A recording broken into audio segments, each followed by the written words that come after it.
Well, Joanne, Vic, good afternoon. Life outside prison hasn't been as easy as Kwame Kilpatrick had hoped. In emails we've obtained from March, Kilpatrick complains the state is setting him up for failure. In emails to the Department of Corrections, Kwame Kilpatrick says he's afraid he'll end up back in prison. I am not being sarcastic nor facetious, he writes. I am deadly serious. He was worried about new parole conditions set for him last February. His monthly restitution went from $160 a month to $500, and the state wanted him to perform 16 hours of monthly community service. Kilpatrick said that was just too much. I am a servant, he writes, but I have not come close to doing it for 16 hours every month.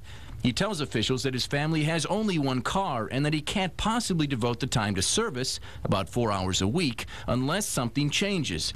It seems that at the same time you are asking me to pay more, you are asking me to work less, he wrote, or God forbid, spend less time as an involved parent and husband. As it is now, Kilpatrick said, he's having a hard enough time juggling his wife's new job, kids' activities at school, and all of his speeches, which he's been making across the country and charging a fee. According to the emails, Kilpatrick has booked 3 speeches for March and 4 for April. The former mayor also complains that some of the state's new parole conditions are vague or confusing.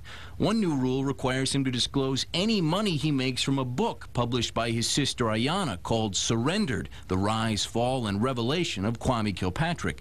But Kilpatrick says he has no ownership in the publishing company or in the book and hasn't received a dime. In his closing paragraph, the former mayor reminds officials he's already spent 14 months in prison for a probation violation, and he urges them to clear up or revise the new rules, writing, I don't want this to be, yet again, another moving target that makes it impossible for me to be successful. Now, the state wasn't very sympathetic to Kilpatrick's complaints, responding that the new rules are in effect, and Texas officials will tell Kilpatrick's parole officers here in Michigan if he doesn't comply. It's not clear if that's ever happened, though. We've asked the state, but not heard back. A call to Kilpatrick's attorney was also not returned. I'm Ross Jones, 7 Action News.